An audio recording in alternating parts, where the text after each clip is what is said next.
की इस व्यस्त दुनिया में जहां हर तरफ चुनौतियां और अनिश्चितताएं घिरी हुई हैं, आपके मन में यह सवाल जरूर आता होगा कि क्या हम कलयुग के अंतिम चरण में पहुंच चुके हैं? क्या ये महामारियां, संघर्ष और नैतिक पतन जीवन के अंत का संकेत है? लेकिन सच्चाई इससे अलग है मेरे दोस्तों। हमारे प्राचीन हिंदू ग्रंथों जैसे महाभारत, पुराणों और सूर्य सिद्धांत में वर्णित कथाओं के अनुसार कलयुग अभी अपनी शुरुआती अवस्था में ही है। इसका असली अंत अभी हजारों वर्ष दूर है। आज हम एक ऐसी रोचक और रहस्यमयी कथा की यात्रा पर निकलेंगे जो कलयुग के पृथ्वी पर आने की कहानी बाध्य बयान करती है। यह कथा जुड़ी है एक महान राजा की एक छोटी सी भूल से जिसने पूरे युग को बदल दिया। क्या आप तैयार हैं इस रहस्य को जानने के लिए? अगर हाँ, तो इस वीडियो को अंत तक देखें और अगर आपको पसंद आए तो लाइक, कमेंट और सब्सक्राइब जरूर करें। चलिए शुरू करते हैं। दोस्तों, कलयुग की शुरुआत की कहानी हमें ले जाती है महाभारत के उस दौर में जब युद्ध समाप्त हो चुका था और द्वापर युग अपने अंत की ओर बढ़ रहा था।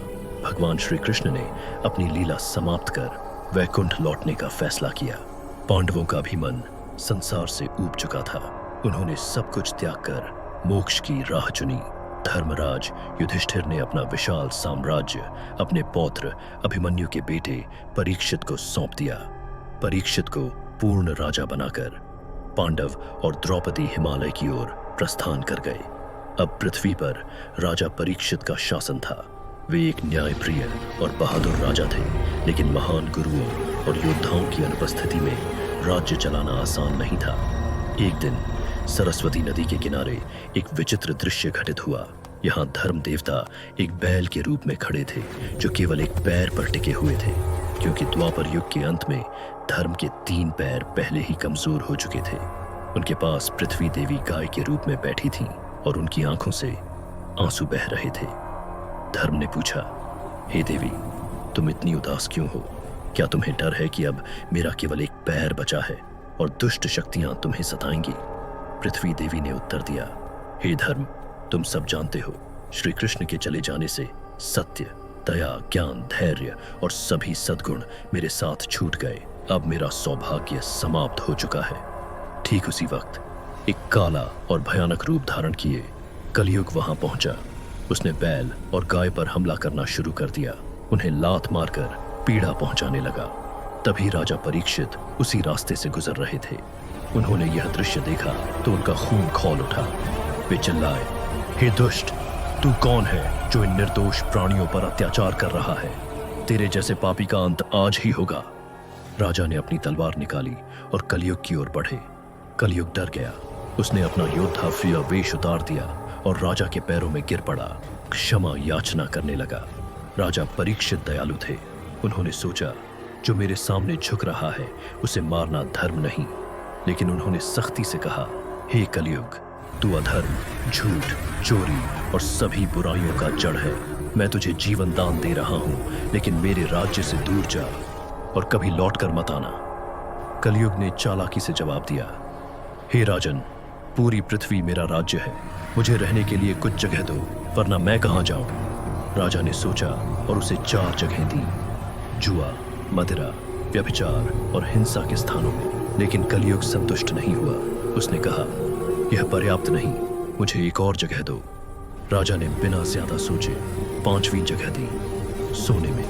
कलयुग खुश होकर चला गया, लेकिन थोड़ी दूर जाकर वह गुप्त रूप से लौटा और राजा के सोने के मुकुट में छिप गया।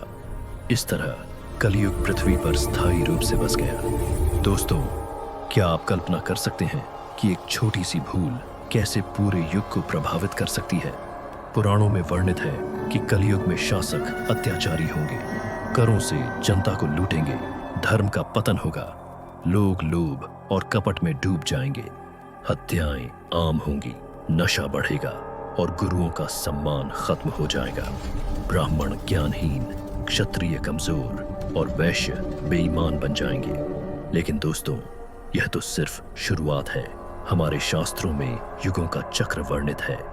सत्ययुग 17,28,000 वर्ष, त्रेता युग 12,96,000 वर्ष, द्वापर युग 63,64,000 वर्ष और कलयुग 4,32,000 वर्ष का।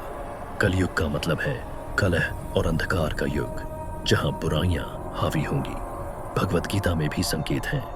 जब महिलाएं बाल कटवाकर श्रृंगार करेंगी, पुत्र पिता पर हाथ उठाएंगे, सत्य का महत्व खत्म होगा और असुरक्षा हर जगह फैलेगी। ये कलयुग के लक्षण हैं। क्या ये लक्षण आज की दुनिया में दिख रहे हैं?